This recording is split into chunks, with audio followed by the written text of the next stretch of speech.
Welcome, everybody. Good morning to everyone that's joining us online, and welcome to the March 27th meeting of the Ogden-Layton Technical Advisory Committee for TransCom. It's great to see you all today. We appreciate you being here and for your participation. Today is a significant day, so we're glad that you were all able to be here, so we wanted to thank you for joining us. Let's hop right into the agenda. We'll go to our first action item, which is the approval of the minutes from the meeting held on February 28th, 2024. Hopefully you've all had an opportunity to review those minutes, and if so, we'll entertain a motion or any discussion. Would anybody like to make a motion to approve the minutes? I'll second. Okay, motion from Chad from Farmington, second from Jeff from Davis County. Is there any discussion to the motion? Seeing none, all in favor say aye. Aye. Any opposed? Motion passes. Thank you all. Okay, moving on to our next item. It's item number 2 on the agenda, which is presentations from Davis and Weber counties on the county funding programs. We'll start off with turning the time over to Jeff Euler for a presentation from Davis County.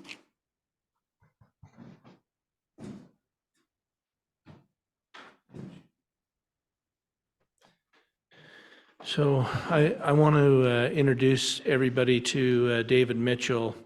He's just come to the county. He's our new transportation planner.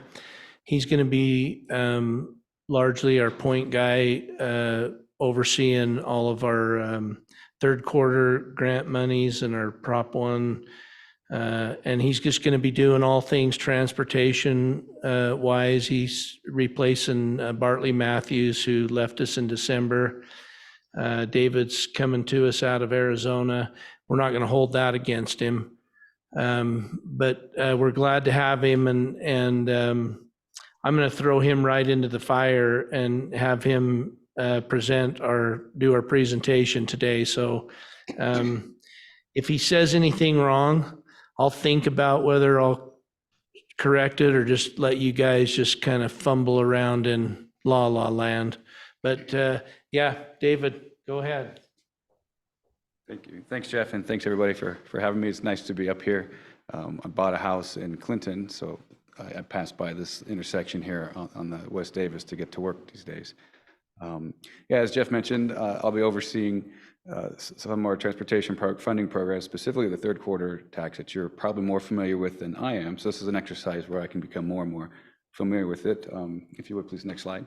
So just a quick overview. It's a sales tax generated piece of revenue. It's a quarter of a cent that comes through as a pass through our agency. It's done through the Davis COG. They do the oversight and review of all the project applications and also set the prioritization for the funding. We follow the state code for it, and it's approved finally by our commission. It's a 7-month process, and there's 7 steps that kind of go along through that, and I'll step through those with you. April 11th is coming up. It's a little less than 3 weeks away. That's when we're going to kick this off.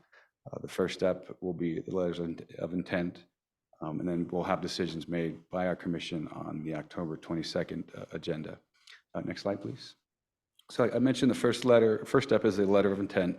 So that's submitting a letter to the Davis COG saying that you have a project that you're interested in applying for the funding with this funding program. Eligible applicants include any of the cities, the county, the UTA, and UDOT. So those are just the prerequisites there. And the letter of intent just doesn't have to be a full thought out design level. It's more of a very brief overview of the project, communicate to Davis COG what it is that is being proposed. Next slide. There'll be a screening of those letters. There's a subcommittee. It's basically myself and Jeff, perhaps another individual or two from our office that will review the letters and the project to see if they're eligible for the funding. If there's some gray area, there'll be opportunity for discussion and going back and forth. But basically, we're looking for things that are regional in significance, things that are adding new capacity or improving congestion levels. It could be used for corridor preservation or debt servicing of similar type projects. But it's not eligible for operational or maintenance type issues. So pavement preservation and that kind of stuff is not eligible for this funding. Please. The applications will be submitted to the COG. All the information there should be included. That should be included. It should be the data, the type of cost estimates, basically more information that was originally led on. All the stuff that you have for the project needs to be submitted at this time through the application, including photos and what you have. Next, please. The scoring will be done by a committee. A review panel will be set to do a set of scoring. You will be provided that criteria so you can make sure that you're hitting the points in your application. There'll be a technical evaluation type of criteria being used. And there will also be an opportunity for field reviews, so the panel will go out to the sites and physically see the properties or the project area and being submitted. Thank you. And then the final three steps, there'll be a final review by Jeff and I, our subcommittee team. We'll have all the information gathered together, and we'll basically take in any of the considerations that the COG has recommended for the project, and we'll have a recommended priority list to put together to the commission, and we'll put that up a proposal. So next slide. And that's when we'll have a final priority list of projects. So we'll have that presented for the subcommittee for final review, and then that will go on to our commission for final approval, which we have set for October 22nd. And these are all just explicit steps put into a slide. I can provide this bullet point list to you, but you're probably most interested in the final slide, which is the timeline all in one shot. You can see once the letters of intent are requested, we have about a 3-week turnaround, 3 to 4 weeks where that letter of intent is due. And then we'll kind of work through that. It's a 7-month process. And if you have any questions, you can reach out to Jeff or I for those. Jeff, do you have anything else you'd like to add? I'll just add one other thing that we've been programming about $15 million a year. And I've talked to a number of you before about this, how nice this program has been to be able to get out and do like real projects, and so I think this this tax has been wildly successful in terms of being able to do some road construction projects. We do a lot of partnering with Wasatch Front Regional Council. They're really our partners in this. We collaborate together. They do we give them the applications, and they do our scoring matrix and all that. And we've got together several times on joint funding as well, putting Wasatch Front money and our money into projects. And I would highly suggest that you take advantage of that and do that whenever possible, because those kinds of projects have worked out really well for us in the past, and I hope we can do more of that. So yeah, this has been a good project, or a good program. I still think it's in its infancy. I think we're just starting our 4th year of this. Weber County's old hat at this. They've been doing it a long time, and whenever we need help, we call Brooke and say, what are we doing wrong? Yeah, so any questions we can answer?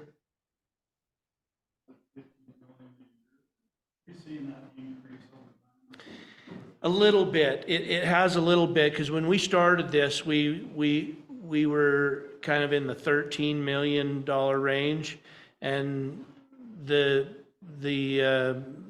taxes have been a little higher than we anticipated. So we feel like that we can be in that $15 million range now, and who knows what the future's gonna hold, but that's kind of where we're at right now. I know that I invite anybody to reach out to us to talk about your projects and talk about the challenges that you've got. We're always willing to sit down and try and figure out ways to get things done. Our biggest challenge with this whole thing is that everything that I do's got to go through the COG, and I got to convince 15 mayors in our county that what we're doing is the right thing. It'd be a lot simpler if it was just the county, but we're required by law to, go through this COG process. So I got lots of eyes on whatever we do, but we're always willing to sit down and try and figure out how to make things work better for you guys. So reach out to us and let us know what your needs are.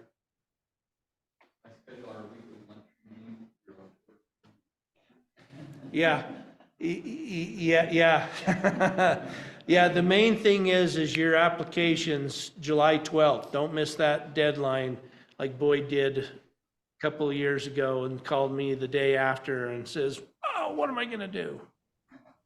Boyd wouldn't do that. Yeah. So, anything else? All right, thanks. Thanks, David. Thank you.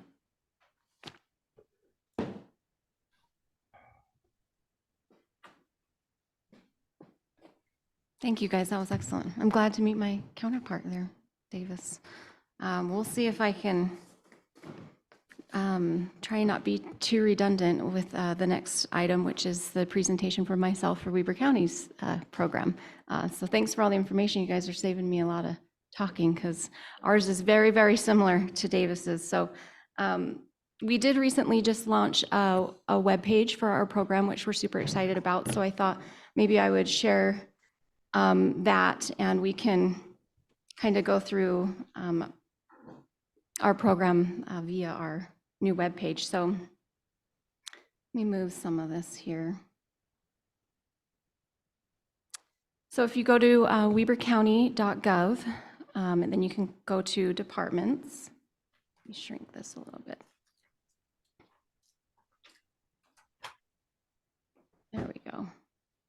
So under departments, just under transportation funds here, we've got our web page, and so we start with a little bit of a program overview.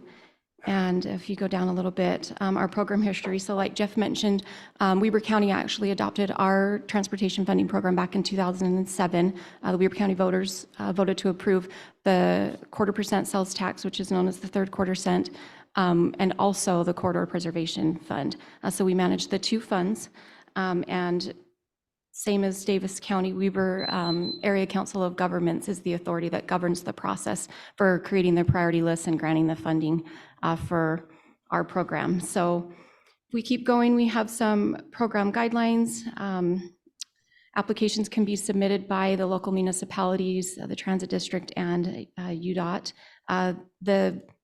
The projects need to be for corridor preservation, congestion mitigation, or capacity expansion. Eligible projects include development and construction of Class A, B, C, and D roads. So collectors and above can be used for traffic and pedestrian safety infrastructure, public transit systems, and corridor preservation.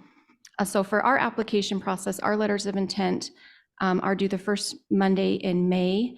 This is a change that I'm hoping that the COG will approve next week at their meeting, but typically letters of intent have been due in June, and then our applications are due the following first part of July. So with summer vacations and holidays and school getting out, we just feel like it maybe hasn't given the project sponsors enough time. So we are requesting that change. So everybody be on notice. We're expecting that to go through. So letters will be due first Monday in May, and that is May 6th. So we did create a template. Our letters are super simple as well. We've got a template up here that I'll show you in a minute under our resources tab that any of the municipalities or transit district in Weber County's area can go on and use that template and turn it into us.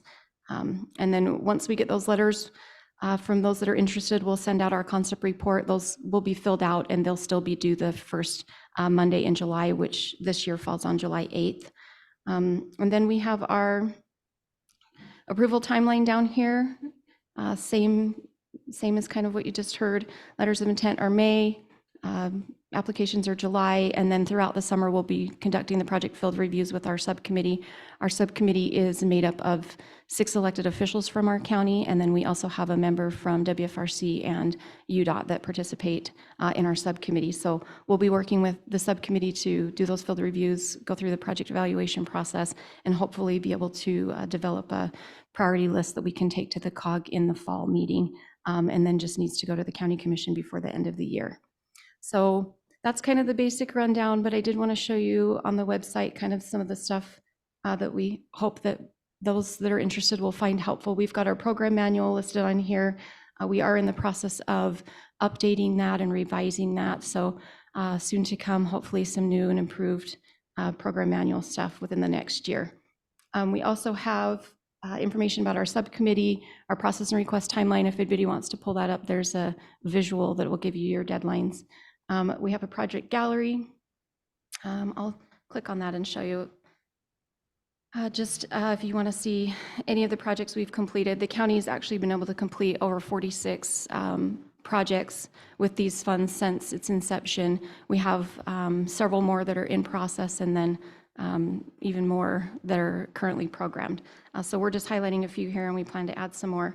But if you click into any of these slides, you can see a little carousel. It gives you before and after pictures. There's some before, during, and after. So we thought that was kind of cool to highlight some of the great stuff that's been done. I'd echo the sentiments from Davis. With our working with WFRC, these funds have been able to leverage millions of additional dollars in federal funds. So that's been super helpful as well. But the one thing back on the main page that we are excited about and hope is helpful, we've created a project map that lays out all of the projects that have been completed with this funding source, or these funding sources, I should say, because corridor preservation is included in here. So I'll try and shrink this down just a little bit. So you can see kind of across our county what's all been completed. If we go to the legend, it'll show you that red is the completed projects, blue is future projects, and green are projects we currently have in process.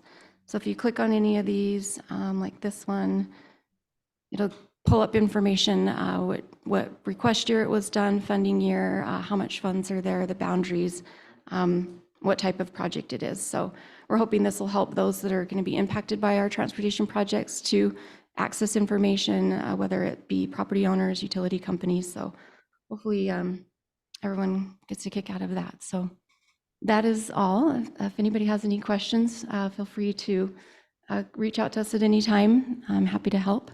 And if you have any questions, I would answer any today. Will you use the mic? Oh, yeah. Thanks, a reminder. How much funding is there? We have about 14.6 million is what we anticipate yearly. Are there any other questions? Okay, thank you. We will move on then next to our third item, which is Ben with Rich presenting some transportation improvement program business.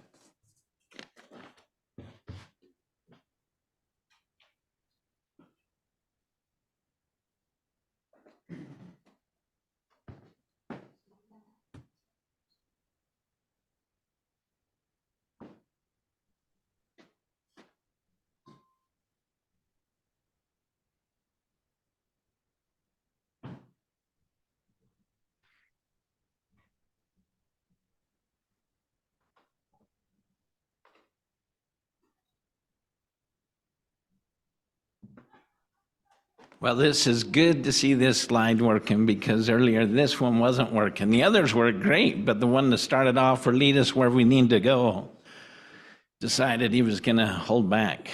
Anyway, as you know, this is a big meeting. This is a big deal for us, because throughout the year we have an opportunity to prepare the Transportation Improvement Program, and we just continue to go through the cycle. So to remind you what the cycle is, so back in August, or in the future in August, we get recommendation or approval from the council to request letters of intent. That request goes out during the month of September, and they're generally due the first part of October. So we're right in line there working with counties on the process. So then in November and December, we request that project evaluation concept report. And many of you know, you've filled those out, you've worked with it, and then we begin our evaluation process in December, and that takes us through the month of March. During that time, we have the opportunity to go out on field reviews, and we meet with all of the project sponsors on site, look and talk about the project, and ask questions and get additional information, as well as communication online or by phone with the project sponsors, so that we can gather as much information as possible so that we understand the projects. Now, part of the responsibility that staff has is we have 4 programs that we program. Maybe let me run through where we are in the schedule. So here we are, the end of March. We're coming to the TAC committees with the recommendation, initiating the discussion with the staff recommendation, and then have the TACs review, discuss, and make a recommendation that we'll take to TransCom, which is the Transportation Coordinating Committee for the Regional Council. TransCom will review that information in April and then make recommendations to the Regional Council, who in May will then approve those projects to move into the draft programs in preparation for the draft Transportation Improvement Program. This year, we're working on the 2530 Transportation Improvement Program. Then we prepare that draft document. We come back to this body for your review, recommendation to TransCom. We go back to TransCom for their recommendation and approval to go out for public review and comment during the month of July. We're out for review and comment during July. Then we come back to this committee with any information we gather during that period of review. And again, get recommendations from the TAC to move forward to TransCom to the Regional Council, and in the end of August, we'll have an approved 2030 Transportation Improvement Program. Then that all goes to Federal Highways during the month of September, Federal Highways, Federal Transit Agency, Administration. It's there during the month of September, and then come October is when we have our brand new working 2530 Transportation Improvement Program. But we've already started the 2631 Transportation Improvement Program. So it's like a tiller, with them tines passing each other, just digging up the soil, making things look nice and loamy. And I don't know, I like watching soil turn over. So anyway, here we are. So what we're looking at,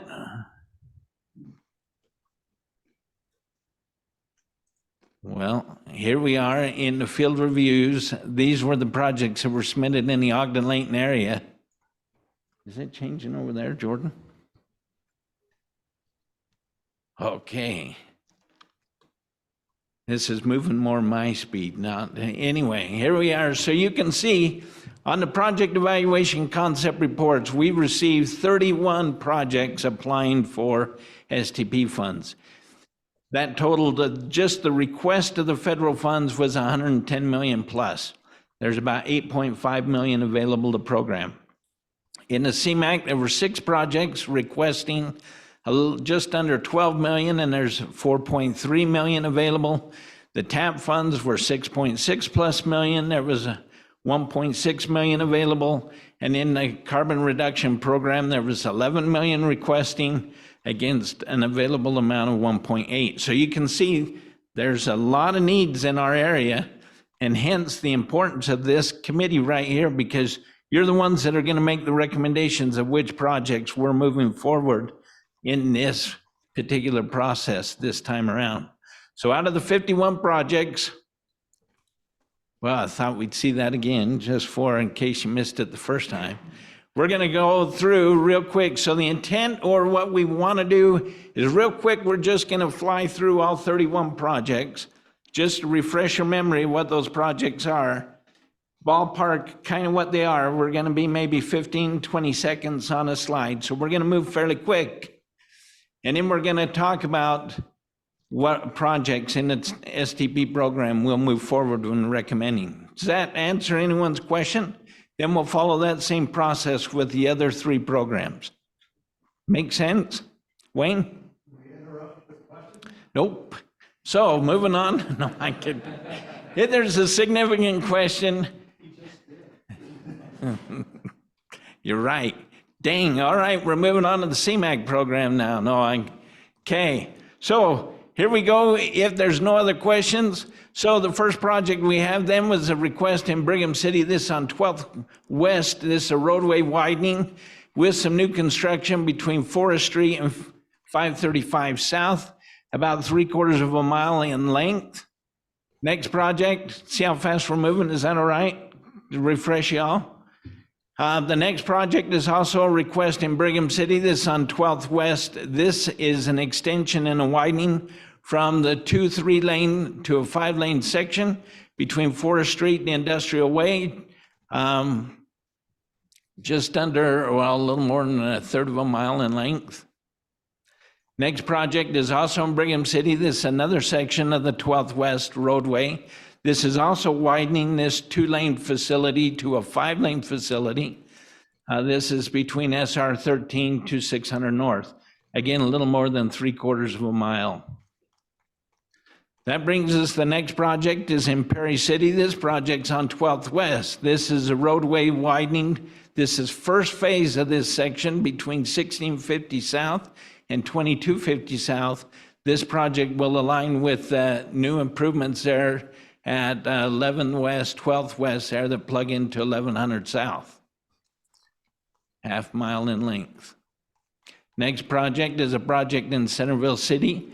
This is a reconstruction project on 1250 West between 200 North and 100 North, about 2/10 of a mile in distance.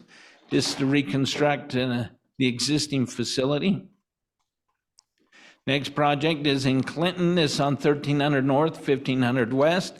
We've got some money on the intersection there to construct a roundabout and some improvements to the legs of the intersection. This will bring the remaining amount of funds necessary to complete the improvements on 1285 West to 1750 North, and will tie together with the intersection improvements.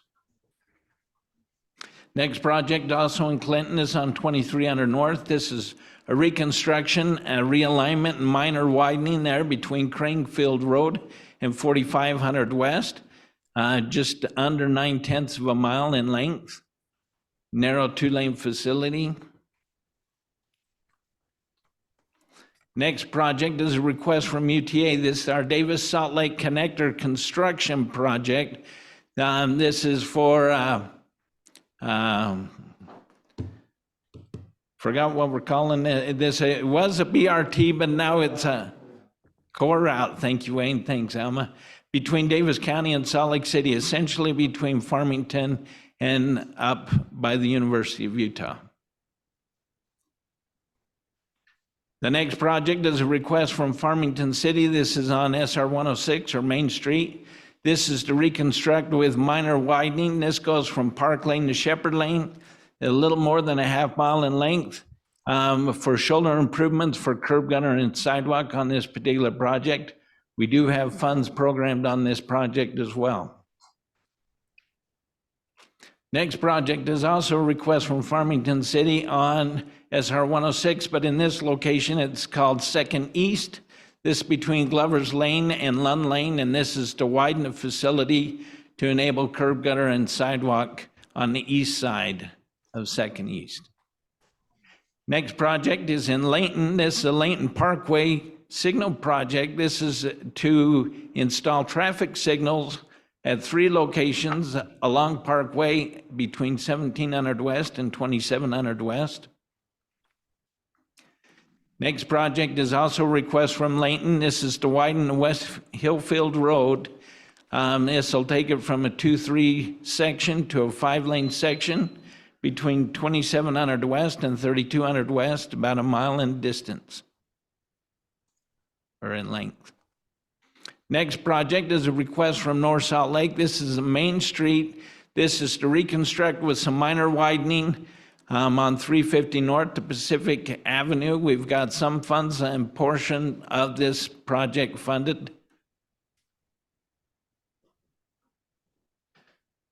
This request is from West Point. This is on 300 North. This is to reconstruct with minor widening to a narrow 2-lane facility to bring it to a 3-lane cross-section with curb gutter and sidewalk between 4,000 West and 4,500 West, about a half mile in length.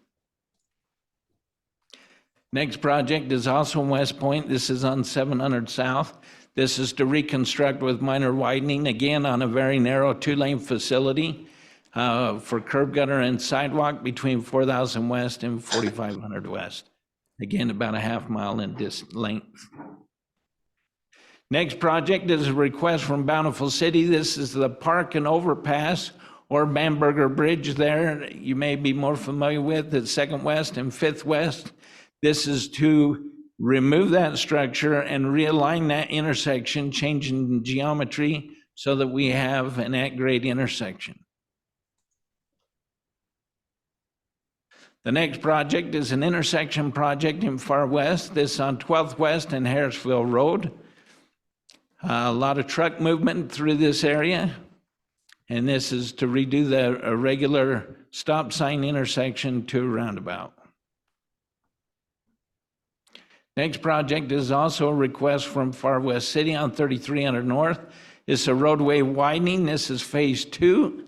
Phase 1 is to the west and has been funded through this program. And with WACOG, this project is on 3,300 North between 75 West to 2nd West. A little more than a half mile in length, including improvements to a bridge, widening the bridge. This next project is in Harrisville. This on 700 or 750 West widening, reconstructing and minor widening. This is phase 1. Since the field review, this project has been changed from West Harrisville Road to US 89 to West Harrisville Road to 1750 South. Perfect.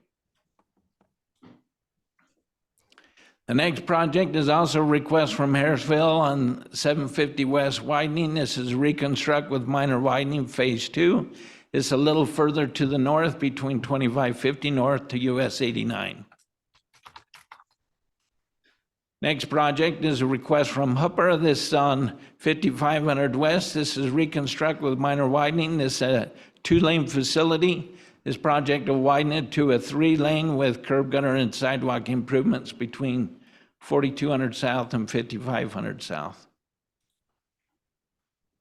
Next project is a request from the Department of Transportation. It's on SR 126 or 1900 West at 250 North. This is to install left turn movements from 1900 West onto 250 North.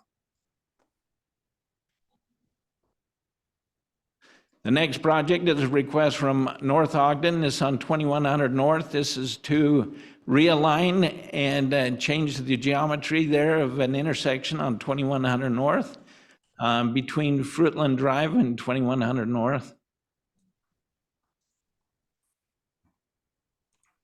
Next project is also a request from North Ogden. This is on 1700 North. This is a roadway with reconstruction and minor widening to address drainage as well as install shoulder curb gutter and sidewalk between Fruitland Drive to Washington Boulevard. Next project is a request from Ogden City on 2nd Street. This is reconstruct. This is phase 2. Phase 1 had funding from WFRC and WACOG. To the east, this is to the west between Wall Avenue and Washington Boulevard. The next request is from UTA. This is their Mount Ogden facility expansion. The facility has long lived its life. It needs to be expanded so that UTA can expand its fleet. It's located on 135 West and 17th Street.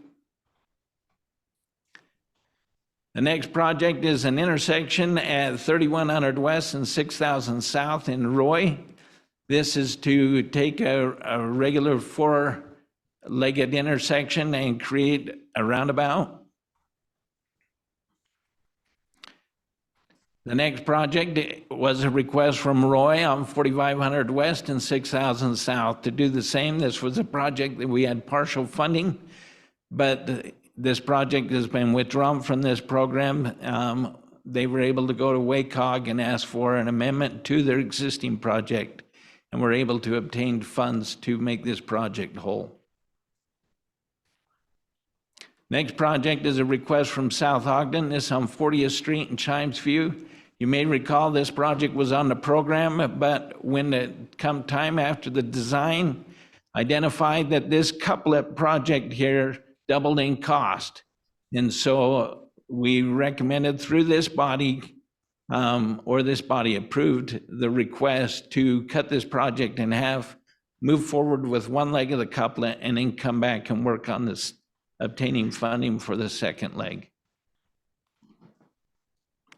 Next project is a request from Weber County. This is on 2550 South. This is phase 2. This is to reconstruct with minor widening with curb gutter and sidewalk between 4700 West and 4300 West. And the next project is a request from UTA. This is to update their radio system.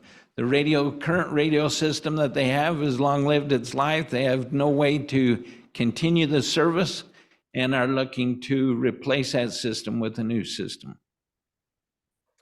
That's all the STP projects. Was that fast enough? Too slow? We can go faster when we hit the other programs. I'll let you tell me in a minute. So,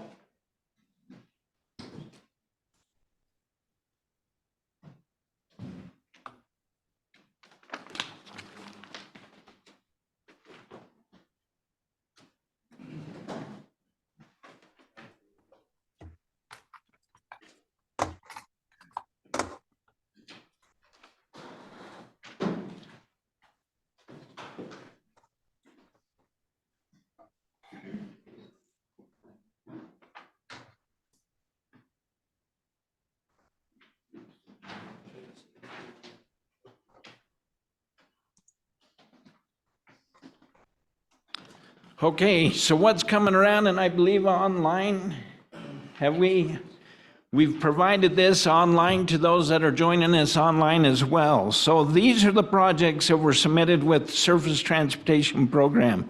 And I know where you're all going right here, but pause just a second. Let's come back to the front of the sheet and let me explain a little.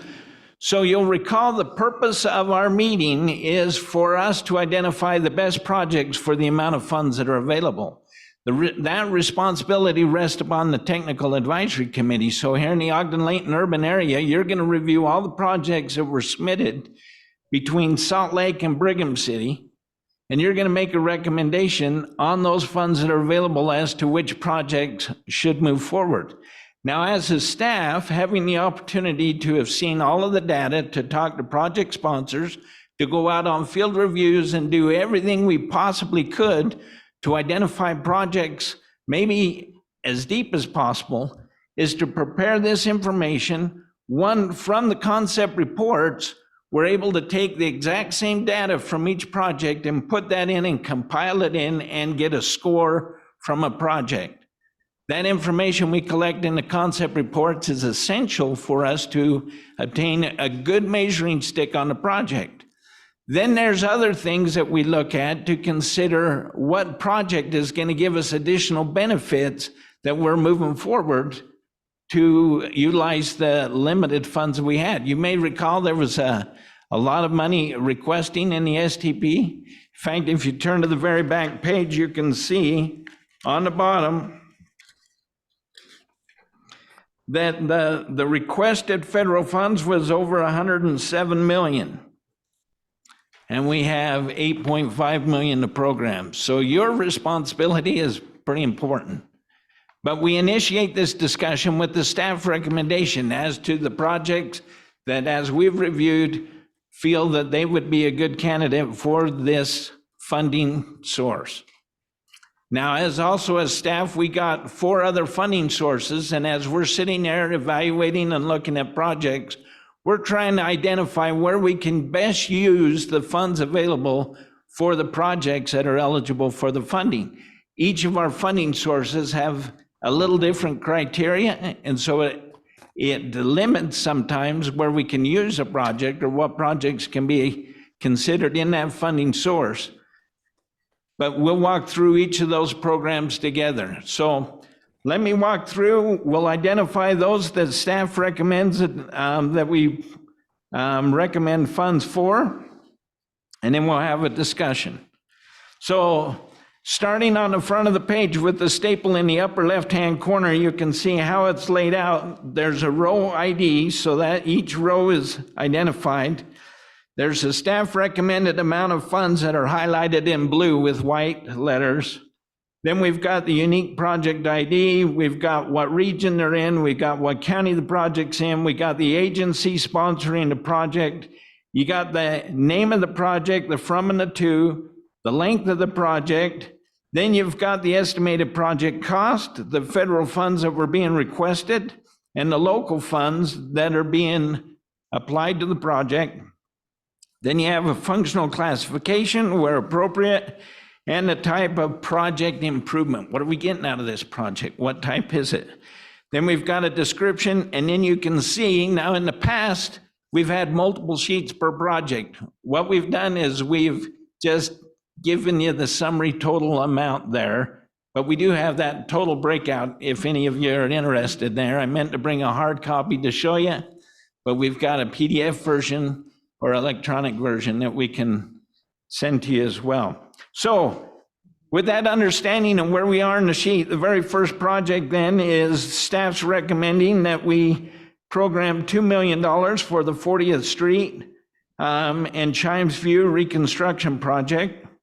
Project number 2, staff recommends that we program $2 million for the Parkin Overpass or the Bamberger Bridge there in Bountiful. We skip project 3. On project number 4, we recommend $1 million to Clinton City on the 13th North, 1500 West improvements. Then the next project, Farmington City on Main Street or SR 106, between Park Lane and Shepherd Lane, we recommend the $1.5 million for that project. Then project 6, we recommend $1.5 million on the West Point 7 South widening project.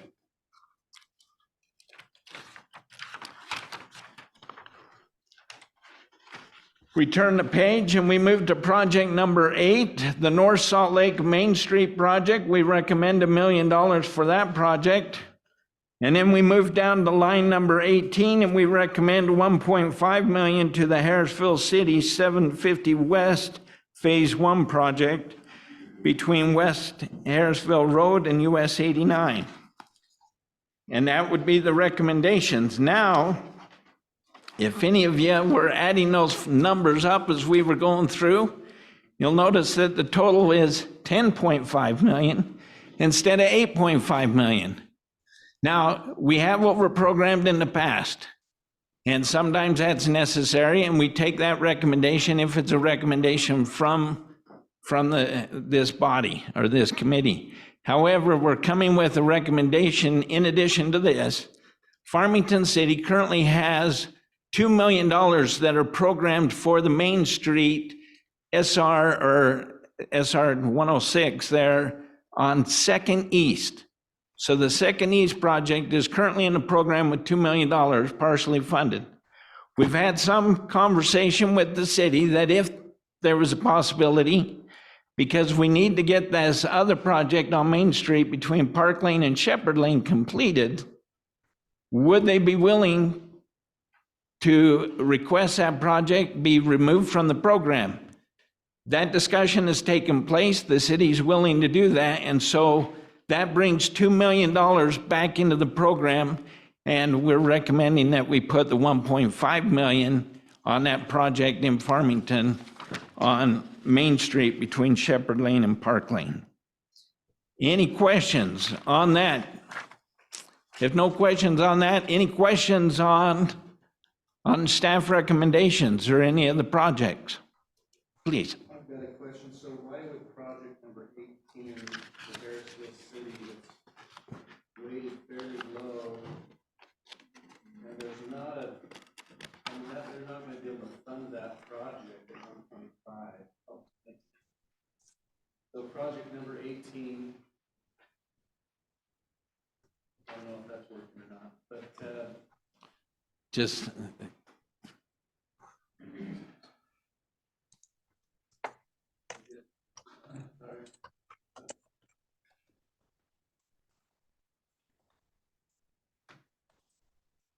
told you guys at West Point could handle these meetings. The technology. So the question is why project number 18 that's weighted fairly low would be awarded 1.5 million when their project really needs apparently about 3 million or 3.5 million, as opposed to a project that's rated third overall for Centerville City that is only requesting less than 900,000 that would be able to be completed, I guess. That's my question. excellent question. Very good. Thank you for bringing that up. So, as you'll recall, so this data comes from the information that we collect from the concept report. So we're using the same numbers to measure each project. And so on this sheet, it'll show that project 18 with those same numbers does rank lower than number 3 or number 5 or any of the other numbers. But some of the other criteria or some of the other information that helps us identify a project is the synergy of the project or what's happening. So in this particular case, there was a federal bill that was passed where West Harrisville received some additional funds for the construction of a road 1750, which is going to go through new development where there's city hall, where the police station, where the fire station, and where some industrial or commercial is developing in this particular area. Phase 1 went from Harrisville Road and went to US 89. 1750's in the middle, so it would go from, essentially, we would still be able to get from West Harrisville Road up to 89, but the project now is half the cost, but they've got this other project coming. But our recommendations then to West Harrisville is now they've got to go and find these additional funds, and this is a particular candidate that might be eligible to apply to Weber County's money, and then that project will be able to happen in conjunction with the improvements with these other federal funds. So in this particular situation, a good example, Kevin, but that's why this was a staff recommendation. That was information that we were privy to that the whole TAC wasn't, that won't show up in the data. But that's why we bring this information to you so that you can say, yeah, great idea, no, not what we're thinking. And so I appreciate that question. Did that help, Kevin? Thank you. Other questions or comments? Then, Madam Chair, maybe I turn it back to you and you can move forward with an action. Thanks, Ben. We appreciate all the work that you and your staff have done to get us to this point. I know it's no small feat. It is an enormous lift to go through all of this data, score all of these projects, and it's on a whole other level than what we do at the county. So we really appreciate all the work you guys have put in to get us here.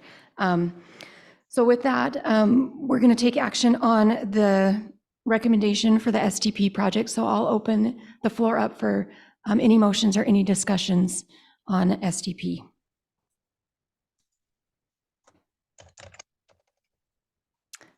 Is there any more questions regarding the staff recommendation on STP, or is there any discussion on changes that anybody would like to make, or are we happy with what's been presented? And if so, is there anybody that would like to make a motion or start any discussion? I have a question kind of on the same line as that. But Sure. project number 8, why was that one scored to receive funds? Brooke, would you mind repeating the question or having him ask using the Yeah, mic? thanks, Rosie, for the reminder. Okay, is this on? Okay. My question was kind of the same that Kevin asked. Project number 8 was recommended to give funds to, where it was at 48%. Just wondering why that was scored higher than project number 3 or project number 7. If there's some more information that we don't know about that. There is, yes, thank you. So in this particular section, as I briefly mentioned when we were going through, Main Street, North Salt Lake has 2 other allocations of funding for. One allocation that was recommended a few years ago by this committee was to take Main Street from Pacific Avenue to 1100. This section is to the south of that location. The following year, North Salt Lake received funds to improve the sidewalk curb gutter and sidewalk on the east side of Main Street. This particular request would take care of the west side of Main Street in that particular segment. That's why for the length of the distance on the project, the dollar value is fairly low, is because 3/4 of the project are already funded with other resources. Thank you. Good catch. I'm glad that you're looking at this and pushing buttons. Project 3, talked about, I guess, last 2 that were just asked. Why did that one get skipped when it's a higher priority? Thank you. This is a great question, or a great project. We did consider on Centerville. We felt so. Centerville's been very successful these past couple of years on reconstruction projects and other improvements. But there's also other projects, other programs that we're going to be looking at. And so we felt at the time that we would skip this year on that particular project. I could have come back and answered that too, Kevin, at that same time, but did that make sense? Other questions? This is awesome, you guys. I appreciate it. I hope your elected officials get to see or hear this and watch you in action.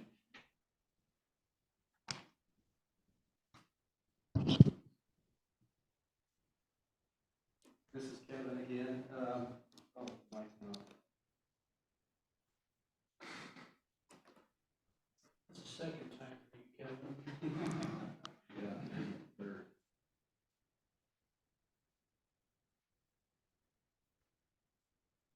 You want to come to the main mic, Kevin?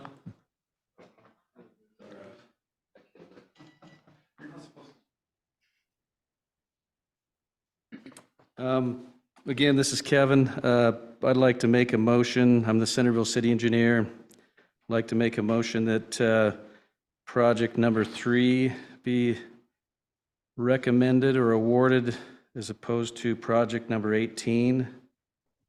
This is a last leg project for Centerville. We have been successful in the past, but a project that was approved last year was the kind of the first leg of this project through a roundabout, and this is the last leg of the project for us to connect into West Bountiful. This is a regional road that is kind of a west frontage road for Centerville City, and so I'd make that motion.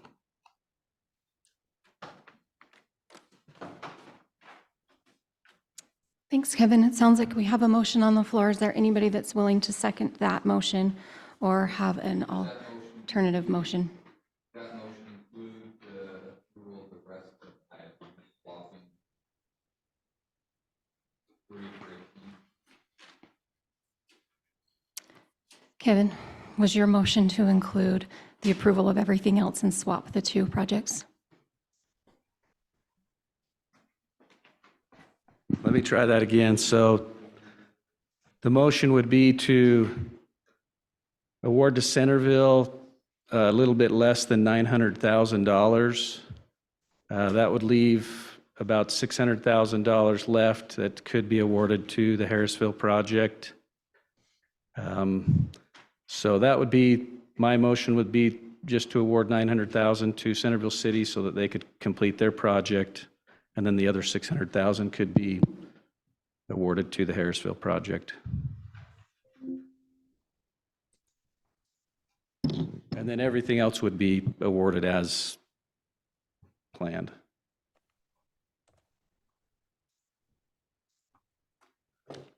Kevin, question, would 900,000 then fully fund that road, that project?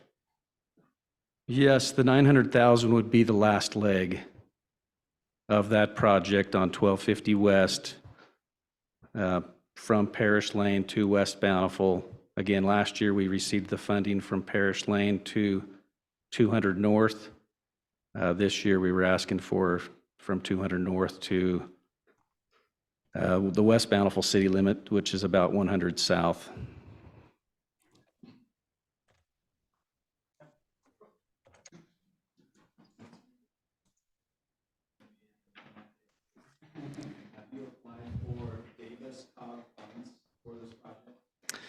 The Davis COG would not apply because this does have a maintenance aspect to it.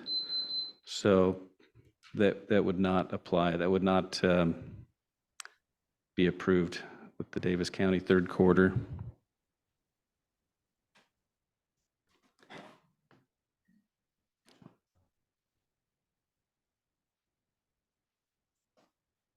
Okay, so does everybody understand the motion? Where we're at, I believe the motion was to approve what was presented, but swap out project an amount. What was the specific amount?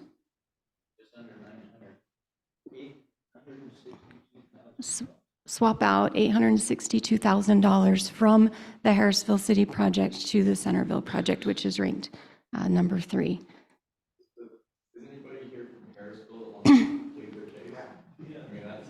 Come on up, please. Justin Schensel, Harrisville City. As Ben expressed, this is a project that we reached out through government or through Congressman Moore's office and got $2 million of funding to do the 1750 West Road that is now going to be our main city road, that we are moving our public works facility that is under construction at this moment. And then phase 2 will be our city hall police office and third-partied with Northview Fire, the fire district in our area. We are also expanding, making it, because there's some railroad crossings on West Harrisville Road and 750 West, that 1750 North Road will now be a way for people of Weber County to get around the railroad tracks at a lot easier, because there's actually a station there that they stop and switch railroad cars, congests and backs up traffic quite extensively. Also, as we talked, we will be trying to get WACOG funding through the county. We also are working with UTA. They are in a corridor preservation area right there. They've just purchased quite a big portion of property in our city for looking for future expansion. Another front runner station possibly is what was talked. So it's all kind of in effect right in that area. This doesn't just affect the city as the city complex, but as it was stated, there is on the other side of this road an industrial and commercial, very big industrial and commercial aspects for the city of Harrisville.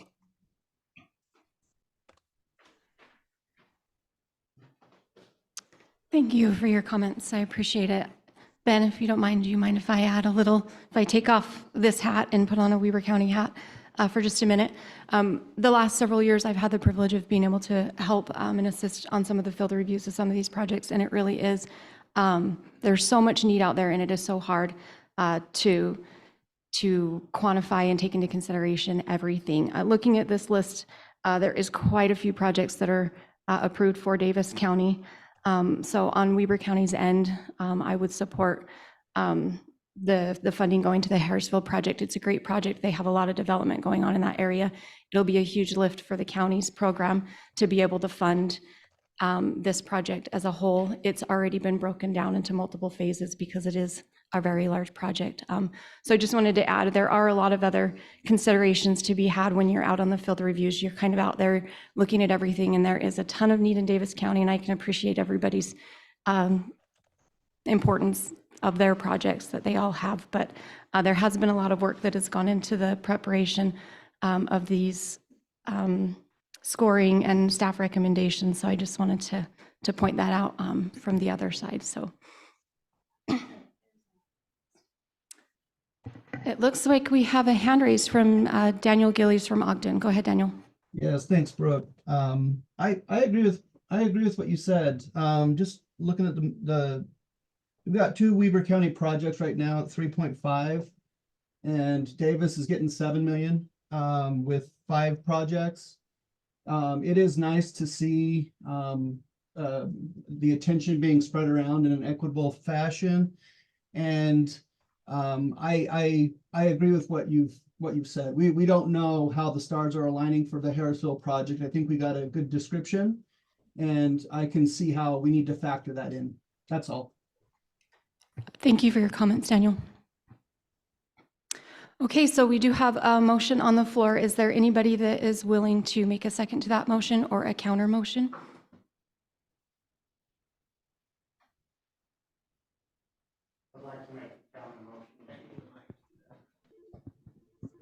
I would like to make a counter motion that we approved the staff recommended projects for the TIP funding. The TIP funding. Okay, the recommendation, the motion is to recommend the staff recommendation for the surface transportation projects. Is there a second to the motion? I've got a second from Paul Larson from Brigham City. Thanks, Paul. Okay, any discussion? Now we can open up the floor again to the motion and the second. Before you vote, you have to state the first motion died. I can, yes. A second. Sure, thank you. The first motion has died due to lack of a second. Then we moved on to a substitute motion. Thank you, Jeff. Okay, now we're at discussion from our motion and second. Is there any more discussion to the motion? Okay, seeing none, all in favor, say aye. Aye. Any opposed? Thank you. Motion passes. We'll move the time back over to Ben for the second presentation.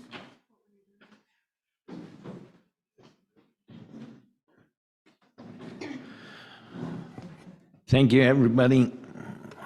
Great participation.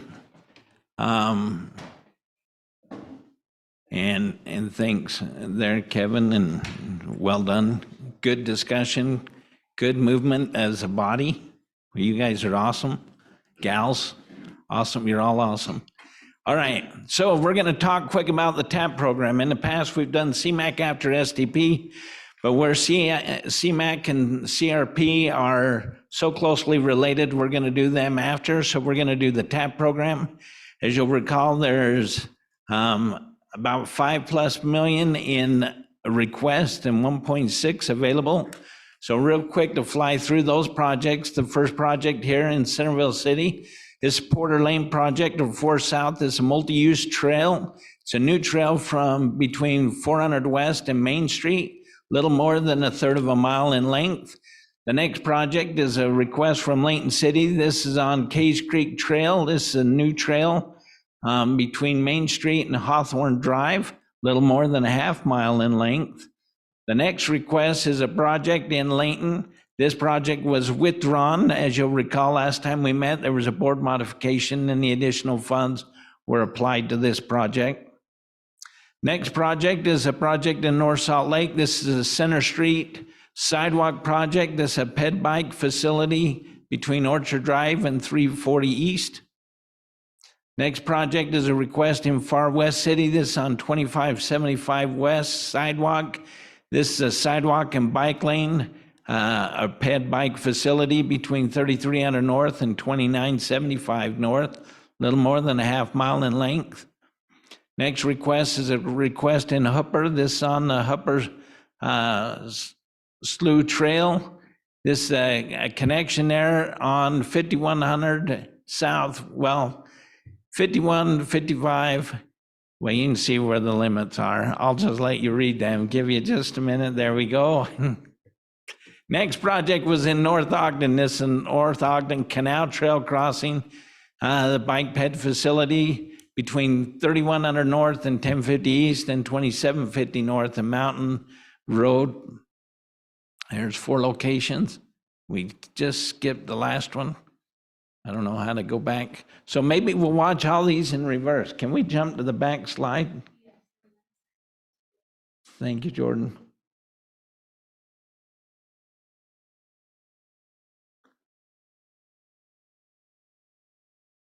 Perfect. We'll look at it there. So this request from Roy City on 3100 West. This is Safe Routes to School project. This does have a small amount of prior funding on this project between 4,800 South and 6,000 South. A little more than 2 miles in length. We'll now turn it to Hugh to walk us through the discussion.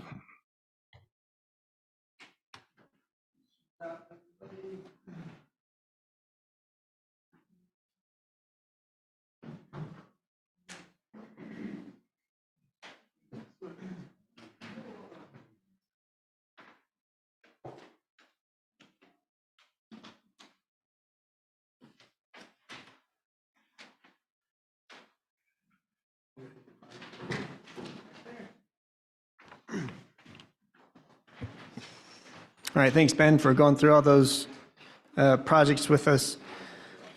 So similar orientation on this sheet. All the projects are on the front page, so you don't have to turn the page to look at that. If you do turn the page over, that's the scoring mechanisms. You see the different colors of the projects. Anything in this sort of light purple is a capital project. The projects in green were Safe Routes to School projects, and that's how they were scored. We didn't have any requests for studies this year at all.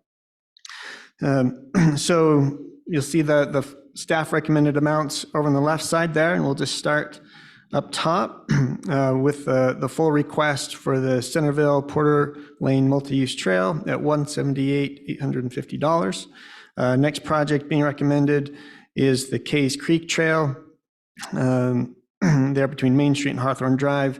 The request was for $1 million. Staff is recommending $450,000 there. I'm going to jump to the North Salt Lake Center Street Sidewalk project between Orchard and 340 East, being recommended at $265,000. The request was $566,000. And then to North Ogden Canal Trail crossing improvements. They identified several crossings that they'd like to improve. Not the full request again for them, but hoping this can get them some of those crossings done at $300,000. And then in Hooper, they did come back to us and reduce the scope of their initial request and scope of the project.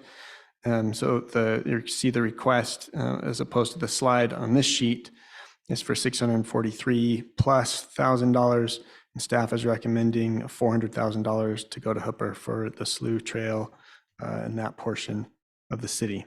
So that's the entirety of the program. And that you see before you, this gets us to just under $1.6 million, which is all we had available to program this year.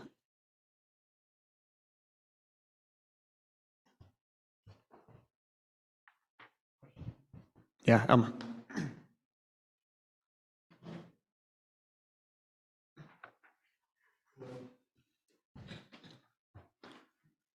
red is on. All right. So there are 3 projects that are reduced amounts from what they requested that they didn't know were reduced. Do those project sponsors okay with receiving fewer funds? Can they go ahead with the projects with the lower funds? If anybody here specifically wants to answer that, you can do that, but I'm happy to do so generally as well. Yeah, either they're scalable projects, so they will reduce the scope, or they'll have to go after additional funding for those projects. But yeah, we haven't received any indication that the sponsors would not appreciate the money that's being recommended. Thanks for the question. Sorry, was there a question or a comment online? I was just going to say, this is Karen Baxter with the City of North Salt Lake. And I would confirm that the reduced funding is welcome and will either pay for the rest or we'll do as much as we possibly can. Thank you, Karen.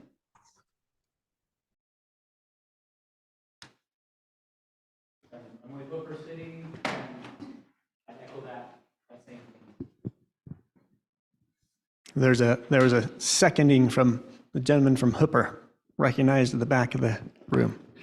Thank you.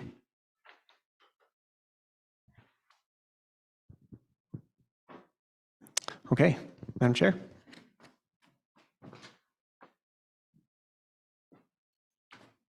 Thank you, Ben. Thank you, Hugh, for your presentation. So now looks like we've jumped to item E, which is taking action on review and recommendation of the TAP project. So we'll open up the floor for any motions or discussions on the TAP program and staff recommendation. I'll make a motion to approve the projects as presented. We have a motion from Jeff from Davis County to make a motion to approve the projects as presented. Is there a second? I have a second from Justin from Harrisville City. Is there any discussion to the motion? Seeing none, all in favor say aye. Aye. Any opposed? Okay, motion passes. Thank you. All right, Ben, I'll turn the time back over to you.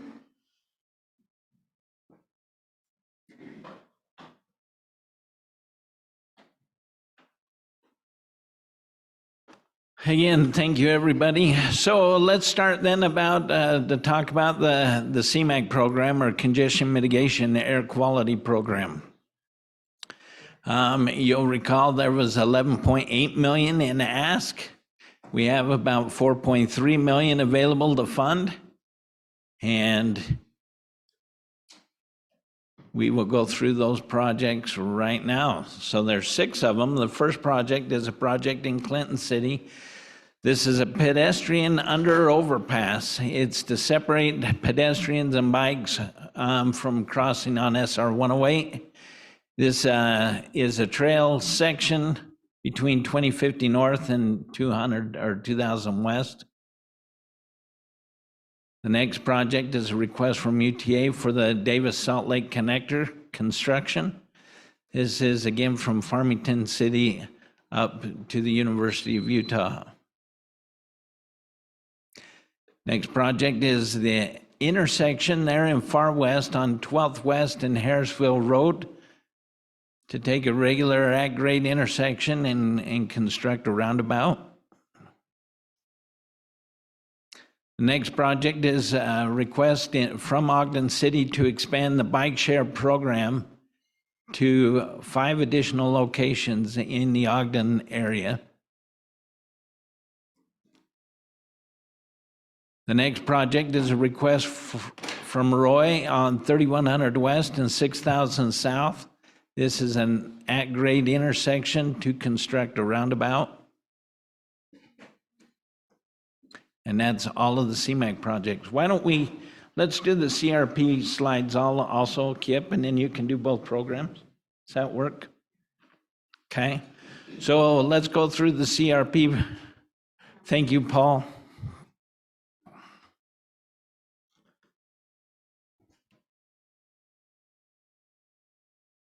So in the CRP program, or carbon reduction program, there was 11 million in request, and there was 1.8 million available to program. So the first project in that one is the request from UTA on the Davis-Salt Lake Connector. This is for construction. This goes between Davis County and Salt Lake City, essentially Farmington up to the University of Utah. I've been saying U of U, it's Research Park area, but up in that area. Layton, the next project is on Layton, or from Layton. This is on the West Hillfield Road. Widening this is to address pedestrian improvements along West Hillfield Road. The construction or the capacity improvements would not be ineligible for the CRP, but this is between 2700 West and 3200 West. Next project is the request in Far West. This is on the intersection there at 12th West and Harrisville Road to take an at-grade intersection and construct a roundabout. And then the request from Ogden City for the expansion of the bike share program in the Ogden area. The next project is a request from Roy. This is on the intersection improvements at 3100 West, 6000 South. This is to take an at-grade intersection and construct a roundabout. The next project is a request from Roy. This is the project that they were able to get additional funds from WACOG, so this project's withdrawn. And that is all the projects in the CRP. Any questions on any of those projects? If not, Kip?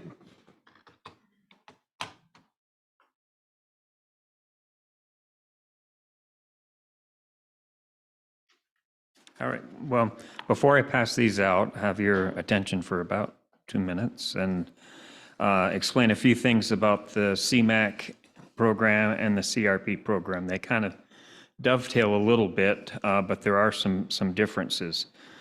And we just discovered some of that as we looked at how the projects were scoring in the two programs.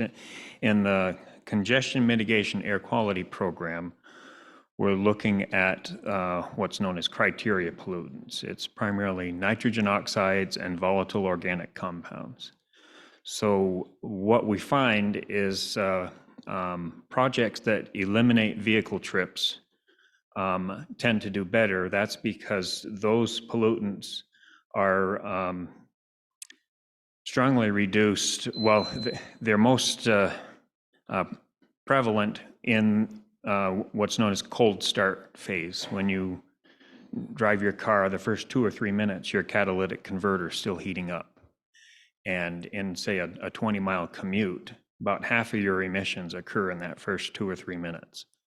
So if you take out that trip entirely, you reduce a good portion of those pollutants. So we're finding that projects that eliminate a trip entirely, say some of the transit projects or active transportation, we're taking that vehicle, it's staying at home in the garage or whatever. Those tend to do better, whereas the intersection projects, that vehicle's already out there, we're eliminating some delay, but the impact is not quite as great. On the other hand, on the carbon reduction program, it's only looking at carbon dioxide, which isn't affected, at least not in the models that we're using, isn't affected by the cold starts. So the higher volume projects, like an intersection, you're impacting a lot of traffic all day long. We see those scoring better under the carbon reduction program. So just so you're aware of that. Another note, I got an update email from the city of Far West on their project. So that will change the numbers that are in here. We were making a recommendation for that project already, so I don't think it's going to change our recommendation. But just so you're aware, it would change the scoring somewhat if we can get that in there. One other note to when Ben showed this slide about how many projects are being requested under each program and that there's a lot more requests than available funds. There is some double counting. Like we've got projects submitted under the CMAC program, the same projects under the carbon reduction program, and we're counting them up as though they're new requests. There is some double counting, so we're doing a little better meeting your requests than it may appear at first glance. For this, well, I'll go ahead and pass these out. But for this, the CMAC and CRP, they're all the same projects, except Clinton had a grade separated crossing they were proposing. That was only in the CMAC program. And then Layton had the Hillfield Road with sidewalks being added. That only showed up in the CRP program. Other than that, there's a lot of overlap. So let me pass these around. It kind of helps to look at these two, CMAC and CRP, at the same time.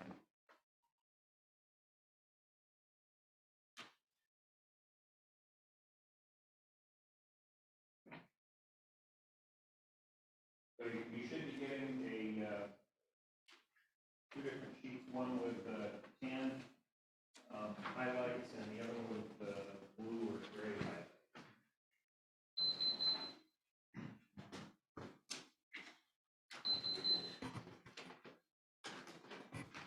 And for those online, I'm not sure how you look at two different documents, but. Oh, yeah, Rosie dropped the link for both.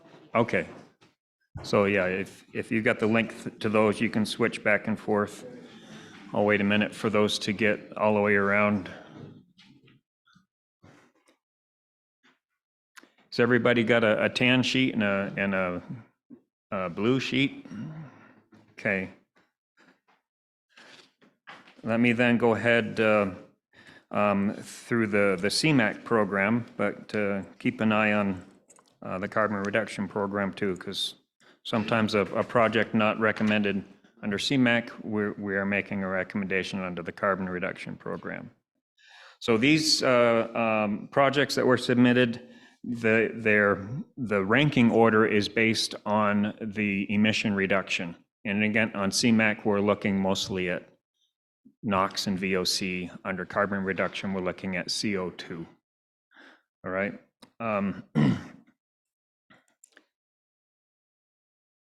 So under the CMAQ program, the first project, the Ogden Green Bike expansion, 5 more stations, 40 more bikes. We recommended 400,000 for that project. Number 2, the Clinton grade separated pedestrian crossing at 2000 West and about 2050 North. We recommended $2 million for that project. The Roy intersection, I'll talk about briefly in the carbon program. The UTA Transit Capital for the Davis to Salt Lake City core bus route, we recommended $2 million out of the CMAQ program for that. Should I skip right over to the carbon reduction program? I think maybe to finish this as kind of one package. The first project on there, we have the Roy intersection at 6,000 South and 3,100 West. We recommended 900,000 for that project, similar to the request. Number 2, the Far West intersection, and as I mentioned, we'll be adding some updated traffic impact numbers to that. We recommended 900,000 for that project as well. Ogden Green Bike and the UTA Transit Capital, we just mentioned those were included in the CMAQ program. So a little bit of juggling and back and forth is what we went through. The amount available in each program is limited, so we're trying to find where we can fit things in. So that is the staff recommendation. Are there any questions?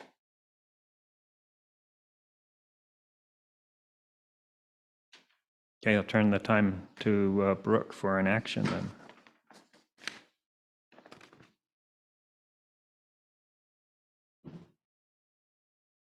Thanks, Kip. I do have a question, if that's okay, Ben.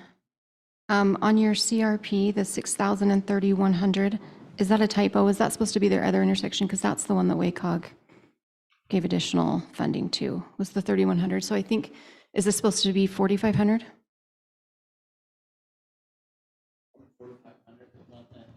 It was 31, 40, 31. Because this is that little weird intersection that has the one-way going in with the roundabout. Is that what this is supposed to be? Maybe it's just instead of 31, it should say 45? Or do I have it wrong? Is it 43? So should this say 43? Because I think 31 is the one we just approved. Extra. No worries. This should just say 43.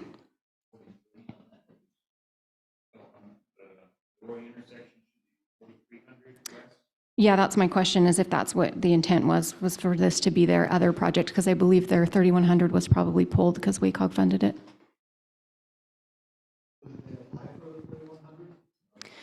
Yeah, you remember on the field reviews, is it 45 or 43? Sorry, I don't have my 43.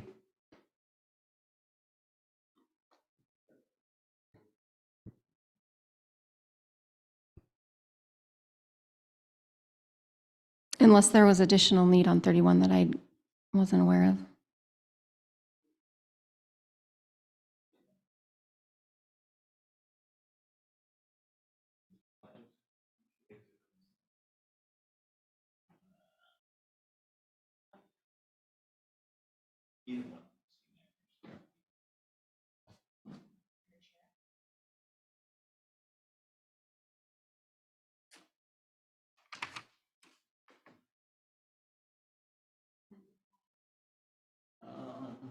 Let's see, near the end, I believe.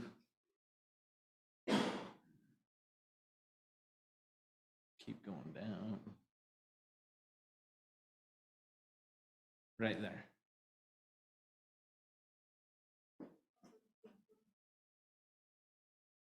Oh, I was one saying the wrong one. Good job, Brett. Okay.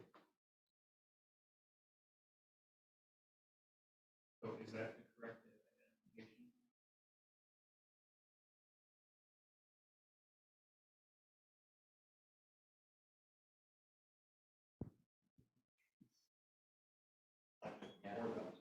Yeah. It was requested that we go through all the slides again in slow motion. Just kidding. What's the project right before this? Yeah, so that's the one. Is that the one? This is the project that WACOG just, or sorry, yeah, it was WACOG. We went to subcommittee and WACOG last month, and they approved additional funding for this. So I believe Roy pulled this one. And so the other one is also a roundabout project, but down on 4,300.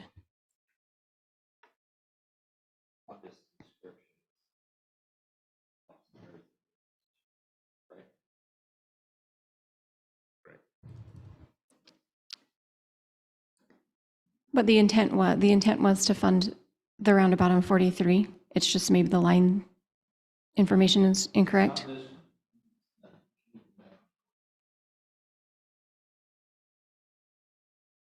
So it should be 43. So we had both of them in there.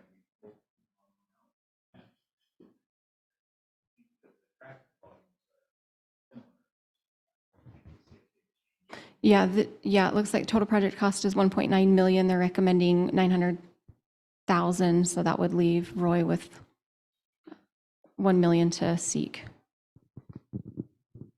So the numbers are up on the screen for you, so I apologize. They probably just left the one cell for this project instead of this project. So up on your screen is what the accurate numbers are, with the funding recommendation of 900, because the fund request on this is 901, 254.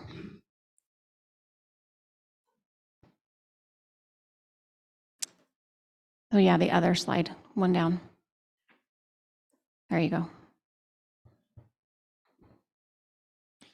So the requested amount on the 4300 West intersection was about $1 million more, 1.95 million. 1.953, yeah. Yeah, but in the program, we only have the 900,000 available, unless we change the amounts with other projects. Okay.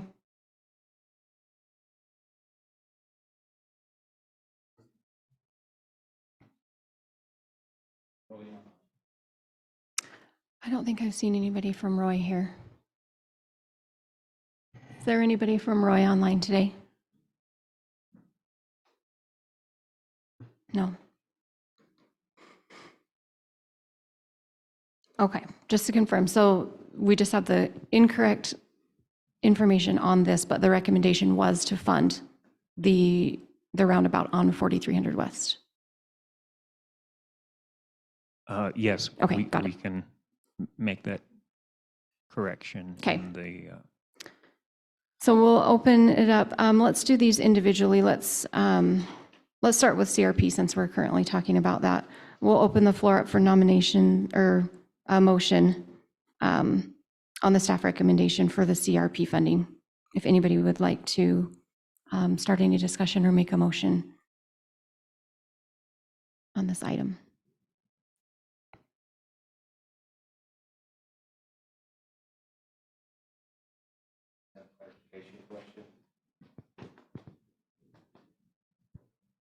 So just to be clear, even though this information says they requested 900,000 on the 3100 project, and you guys are recommending 900,000 in funds, those two numbers align.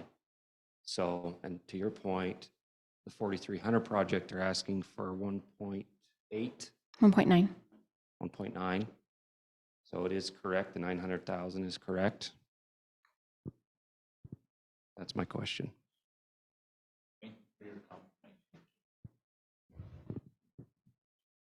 That's our.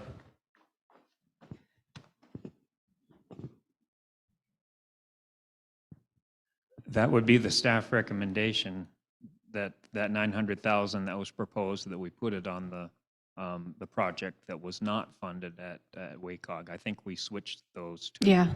in our internal discussions. Okay. So it's So- recommendation of partial funding for the roundabout on 4300 in Roy. Yeah, so that would be up to this group if they want to modify that in some fashion. But, Got it. Just for our starting point. If this group approves this, and Roy comes back and says, well, we don't have the extra $1 million, then we can reconsider something else. Okay.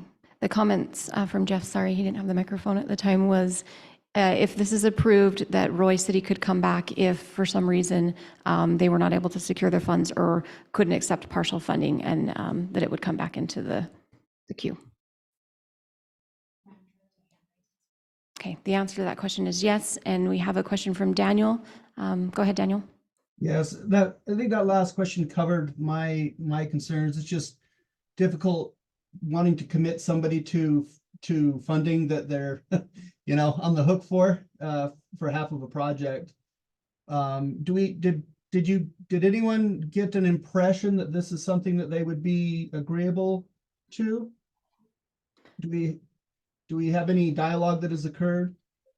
So when we were out on field reviews, I think they were open to any form of funding, and just like I think any other project within Weber County, they always have the option to come in and apply for the local funds if they have matching grant funds. So this one would be eligible if they were seeking the additional funding this year from the COG. That makes perfect sense. I think they can always, as was mentioned before, they can always come back or seek other types of funding sources. They've got CMAQ is a 5-year window, so there's some time. That's all. Thanks. Thanks, Daniel. Okay, does that help everybody? I apologize, that was a little confusing, but I think we've got it. We've got it okay now, everybody, right? That was my fault on the mistake. Sorry about that. Not All right, we're going to open the floor for a motion on the CRP funding and the staff recommendation. If there's any motion or discussion.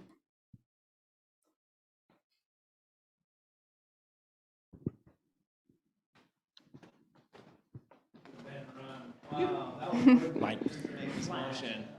I'm Ashley with Weber County. I make a motion to approve the staff recommendations for the CRP program. Thanks, Ashley. We have a motion. Is there a second to that motion?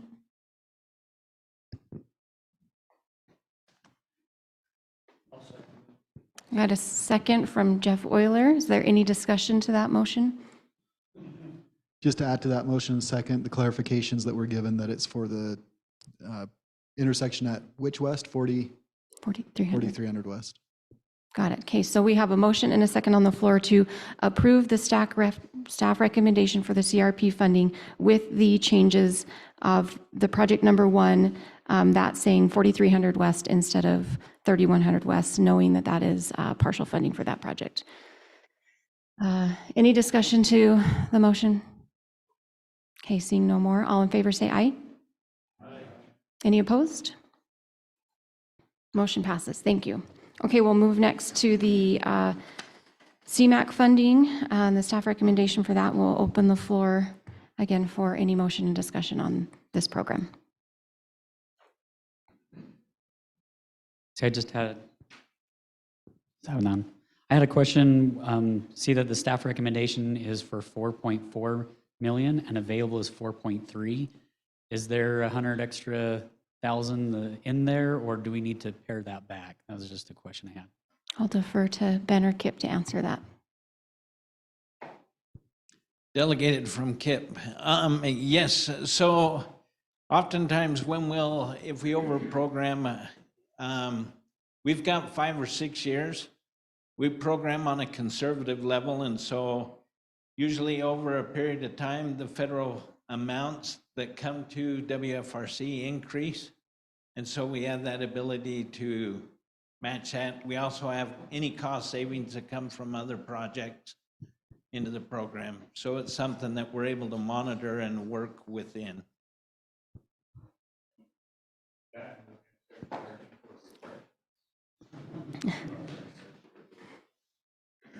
Okay, are there any more questions on the CMAQ recommendations? If not, we'll open it up for a motion.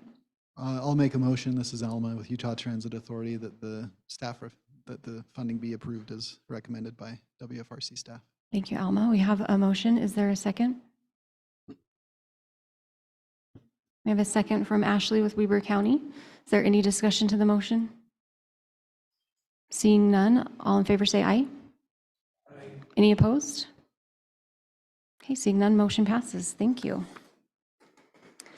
Thanks, Ben and Kip and all the others that have been involved in this. I know it is a lot of work, and I appreciate all of the discussion and questions that we had today. Truly, it's been a great conversation, and hope that everybody had their questions answered, and appreciate everyone's comments. So we'll move on to item 4, which is other business. It looks like our next meeting is going to be May 29th. Looks like, so no meeting in April. We'll reconvene again May 29th, and we have Perry City down for a presentation and meeting refreshments. Is there any other business anybody would like to discuss today before we adjourn? Great, we've got Wayne. Just a quick note, you should have received an email regarding the Safe Streets and Roads for All notice of funding opportunity from WFRC, or the email from WFRC a few weeks ago. If you didn't, please be aware that that notice of funding opportunity is out there for the Safe Streets and Roads for All program. We'll be sending out an additional email or two in the coming weeks with a few updates on the status of that, and just as a reminder, but just wanted to make sure you're aware of that. Thank you. Thanks, Wayne. We'll look forward to that information. So with that, I'll take a motion to adjourn. Y'all want to stay here? Thank you. We're adjourned.